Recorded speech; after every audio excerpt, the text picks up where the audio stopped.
who will engage His Excellency the President of the Republic of Kenya on a conversation around what's famously known as a fireside chat. While the stage is being set, Your Excellency, I want to acknowledge the representative of the National Assembly in the person of Honorable Beatrice Elachi. I also, Your Excellency, want to humbly recognize the representative of our judiciary in the person of Justice Sergon. Thank you very much. I thank you. It's my pleasure now to invite Aidan Eyakuze. Aidan is a board member of the Open Government Partnership International Board, and he's also a very distinguished actor within civil society. Welcome, Aidan. Thank you. Thank you. Thank you. I think I'm mic'd up. Mr. President, would you like to come on the stage with me? It's good to meet you. I bring greetings from Tanzania. Thank you very much. Welcome to Kenya. Thank you. Please. Wow. Good morning. This is a real honor. I started my professional career in this country, so it's great to be back. We've heard some fantastic presentations about the National Action Plan number 5, 9 great commitments. What they didn't tell you, my friends Caroline and Mushiri, is this is really hard work. And Dr. Korir knows how hard this work is to transform the relationship between governments and citizens. So my first question to you is to understand personally your vision for open government in Kenya. Why do you want to do such hard work? And you've been involved in it as Deputy President, now as President. Why? What's in it for you? What's in it for Kenya? Thank you very much, Aidan. Everybody else made a statement. I don't know why I'm the only one answering questions. Because this is open government. No prepared statements. Well, let me just, maybe by way of contextualizing why we are here, is that, as you have heard, the Open Government Partnership Framework was conceptualized in 2011. Kenya became a member in 2012. We were among the first countries to join this framework because of our belief in openness and running an open government. When I came into office as Deputy President, I took it up as one of the deliverables of the administration that we were running. When you ask me the question, what is in it for us now? If you look at the bottom-up economic transformation agenda, it is about inclusivity. It is about people who traditionally have not been in the equation. And that is why we're saying the millions at the bottom of the pyramid, who sometimes, most times, are left behind, must this time round be in the frame, be in the equation. And therefore, inclusivity brings an element of openness. And it is the reason why, as an administration, we want to push forward with the Open Government Partnership, because it speaks to all the tenets that we believe in. It speaks to the issues of digitalization. It's the reason why we are digitizing now 17,000 government services to democratize government information, availability of government information to citizens. And we believe that open government enhances transparency, enhances accountability, and empowers citizens to be able to make decisions. Those three things are very important. Transparency improves trust in government. Accountability makes sure that resources meant for public good is not spent on other things. And number three, bringing citizens into the equation gives them the power to make decisions and to inform government policy. Let me take you up on one of the things that you're mentioning there. Sometimes open government and what you just described can feel very distant to the ordinary Kenyan citizen. It can feel very abstract. One of the steering committee members a few years ago said, from Nigeria, said, how do you make open government put a chicken in every pot? How do you make open government real for people so they can feel that their lives are actually improving from this approach to government? So maybe my specific question is, please share with us some really specific measures that your administration is taking and will take to strengthen economic governance and to ensure transparency and accountability in the management of public resources and public debt. What are the specific measures you're doing for that? I have made a commitment, and you've heard the Speaker of Senate say, we did agree that public participation is not a sterile provision of the Constitution. It must amount to something. And it is the reason why we've been grappling as a nation, how do we actualize public participation? We are now working on legislation, as you've heard. In a couple of months, we should now have a framework that contextualizes, creates a framework for citizens to meaningfully participate in enacting policy, enacting legislation, and every act of government that requires the public to participate in. That is number one.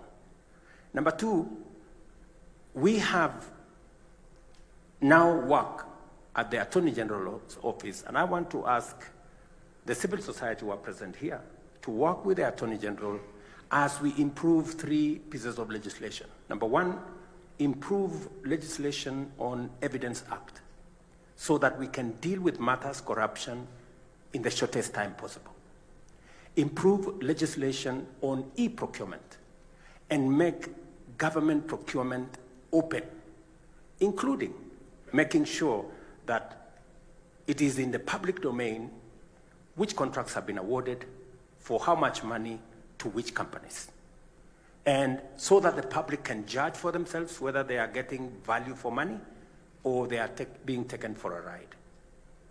I have made that commitment. The work is in the Attorney General's office. I welcome Zalendo. I welcome all the other civil society groups to participate in bringing this legislation to the fore. And I'm very happy with this framework because the civil society that is present here would have chosen to come here with vuvuzela and placards. But they have chosen... Sometimes they might still have to do that. But they've come here to say, okay, what are the challenges that we have? How do we meaningfully contribute, institutionalize the solutions rather than ponder on the problems, on the challenges? How do we institutionalize solutions? How do we bring legislation? How do we create institutions? How do we put a policy framework in place? And you have said yourself, it's easy to pontificate about the challenges we have. Yeah. It is difficult to frame the solutions. I am very happy with open government partnership. It gives us an opportunity with the judiciary, with the legislature, with the executive, with civil society, with the private sector to figure out how we solve problems together. And this is why I believe in this framework. Some of your, okay, I won't mention names, might think you're a heretic to be so welcoming of civil society and private sector in government and in governance. Let's shift a little bit. 4 of the 9 commitments have a tech element to them. So let's talk about, and Kenya really is a leader in the region, maybe in the continent, on matters technological. So, but tech also has, as was mentioned here, some real challenges, and misinformation was mentioned by the Speaker of the Senate. It also creates great opportunities to create wealth. So how is your administration harnessing these tech-driven opportunities? And how do you plan to balance those opportunities and grabbing them with mitigating the risks that come with technology, as was outlined? I agree with you 100%. Technology all the way to artificial intelligence gives us great opportunities, but also has a good measure of challenges. And I will give you 2 examples how we are taking advantage of technology. Number 1, we rolled out the Hustler Fund. 12 billion shillings in it already. 22 million Kenyans are beneficiaries. Today we have 2 million Kenyans every day borrowing from the Hustler Fund. It is delivered on a technology platform. It is the single government project that has no corruption, because technology has provided the framework to make sure that we insulate it from, just imagine, if we were disputing or giving out Hustler Fund using committees at every location, it would be hell. Mm-hmm. It would be chaos. But look at what technology has done. It has made it seamless, it has made it transparent, it's made it easy. Let me also give you another example. Means testing instrument. Again, when we are giving out our university funding model, means testing instrument that is run on technology is giving us the leverage to be able to know which student can benefit from what. Let me also tell you one more thing, that in our plan to deal with the challenges that face us, the demographic dividend that we have, one of the items that we are working on is how we are going to use technology to create digital jobs. As I speak to you, we have close to 120,000 young people in our TVETs and in other institutions that today monetize their digital expertise. So we are leveraging on technology to create jobs. Tomorrow, I will be signing an agreement with President Scholz in Germany, again, to leverage on technology to access opportunities for Kenyans to work in Germany physically or to work in Germany through a digital platform. So we are leveraging on the digital space to create jobs, to deliver government services, as I said, with the Hustler Fund, to make sure that it helps us, assists us sort out challenges that we have. But also, there are challenges. Yeah. The finance bill became a victim of fake news, disinformation, misinformation, and unfortunately, that's what it is. And as has been said here correctly, while building the ecosystem to leverage on technology and the digital space for advancement, there will be challenges. It is the reason why we are discussing now with Parliament on how to enact regulations on AI, regulations around the digital space to make sure that the negative, misinformation, disinformation, fake news does not rob us of the opportunity to use technology to drive our development. Because I am a great believer that technology gives us the largest opportunity for us to catch up with the rest of the world.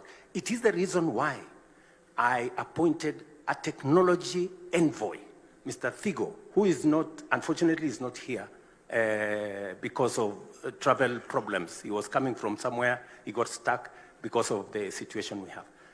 But it is the reason I also want us not to miss the opportunity. In fact, misinformation, disinformation, fake news should not rob us of the opportunity to take advantage of the opportunity technology and artificial intelligence gives us. We do not want another opportunity to be left behind.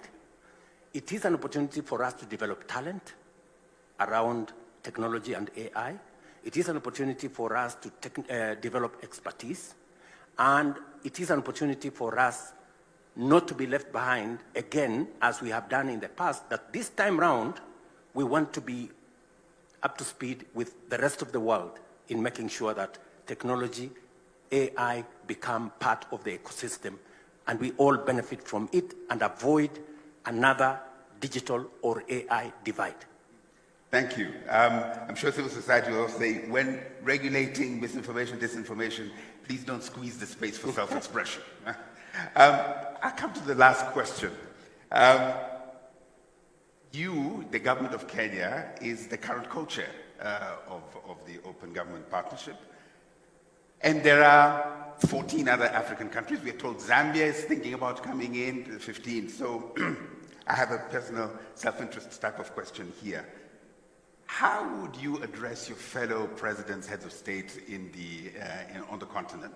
What would you tell them about OGP in a way that would persuade them to join, or to at least think about really embedding its principles in how they're relating with their governments and with the citizens? What would you tell them to persuade them to embrace this principle, this approach? You see, the future, whether we like it or not, is going to be informed by technology. Technology democratizes information. Citizens today, anywhere, in any country, have the benefit of a lot of information. And with a lot of information, citizens are aware, and therefore it is natural that going into the future, openness, because of the amount of information people have, it's not possible anymore for government to hide in this corner or that corner. And therefore, the natural thing to do is to make sure that we run an open system so that we avoid the fake news, we avoid the disinformation, we avoid the misinformation. And therefore, it is only natural that we contextualize this and we take it into the future. I am a great champion, for example, of transparency and justice around climate financing. It is one of the things that I have been pushing, because transparency does not just exist in what maybe governments are doing. It's also what big corporate institutions, multilateral development banks, many other institutions should be doing. It is the reason why I have really pushed for a just international financial system. Let me ask you, Hayden, why would one country pay 10% interest rate and another country pay 1% interest rate in the same ecosystem? Where is the fairness? Where is the justice? And those paying the most have contributed the least to the existential threat that we face as humanity of climate change. When I finish with you here, I will be going to Korogosho because of matters climate action. And I am very happy that among the first commitments in the National Action Plan is climate action. I will be going to Korogosho because... Korogosho is a neighborhood here in Nairobi. Okay, I will be going to... Okay. It's a neighborhood in Nairobi. Mm-hmm. I will be going to Korogosho, which is a neighborhood in Nairobi, because we lost 42 people to the floods. We got 22,000 households displaced in that vicinity. And almost 160,000 people were displaced, because we are going to begin the process of rehabilitating. We're going to be bringing on board 20,000 young people to participate in climate action, to participate in the restoration of the Nairobi River ecosystem, so that we can not only have proper sanitation, we can deal with pollution, we can deal with solid waste, we can green the place, and we can build social housing on that space. because these are victims of climate change.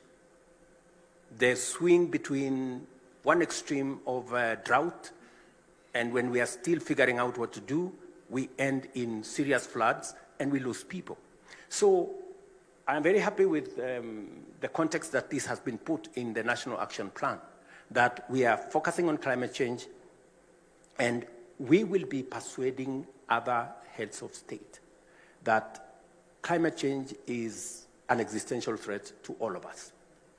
It is time we used open government to create the necessary transparency in the international financial system, the necessary accountability by us as nations to make sure that we are accountable for the resources that are made available to us by citizens or by the international community. It is the reason why I am very open on making sure that we discuss our debt as a nation.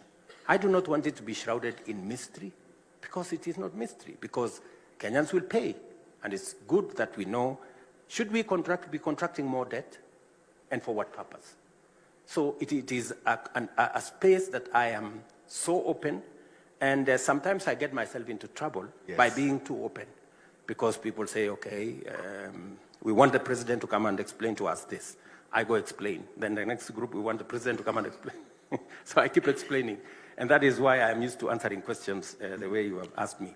But finally, let me say this, to congratulate this great body of people, those from government, those from the private sector, civil society, and I want to encourage them that they continue to be part of us, of the solution to our nation.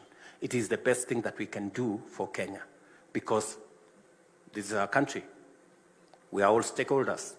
Everybody's voice matters, and we must continuously engage to make sure that we benefit from as much information as we can, and make sure that we make the right decision based on evidence and based on the correct information. Thank you. Let me say, you have made open government partnership really good. You've connected Korogosho with the international financial system. I don't think that's an easy thing to do. So thank you so much for being willing to listen to our questions from civil society. And I'd like to invite you to make perhaps your final remarks. Well, let me say this. I'm very happy that we made a contribution from an executive side. Parliament made their contribution, the judiciary made their contribution, civil society, to the National Action Plan on Open Government. Because it is our collective responsibility as Kenyans to make sure that Kenya succeeds. It is not the business of the president alone, it's the business of every Kenyan for us to succeed, because in that success is everybody's success. Let me also say the following, that as we do this, I want to assure all the stakeholders here that the government of Kenya that I run will continue to be open. I have absolutely no qualms in being held to account. I encourage civil society to continue telling us the things we are doing wrong so that we can correct, and to occasionally tell you the things you're doing right. Yes. I was waiting for that to come. and occasionally, you know, when we get things right, they also tell us, this you're getting right, do it better or do it more. So that way we can forge, you know, a collaboration that makes Kenya great for all of us. Let me conclude by saying, because there is a feasible, demonstrable, real trust gap between citizens and government across the globe. Yeah. You know, there is, you know, there is a trust deficit. There is a trust gap. I want to welcome you and the people here and representatives from our friends from the international community to a trust summit here in Nairobi, the first one in the first quarter of next year, so that we can evaluate what do we do to close the gap, the trust gap between government and citizens. Because unless we do that, it becomes difficult for government to implement its plan and for citizens also to hold government to account. Thank you. So put it in your calendars, Q1 next year, Trust Summit here in Nairobi. Mr. President, thank you so much for your time, and good luck in Korogosho and in all your other duties. Thank you very much.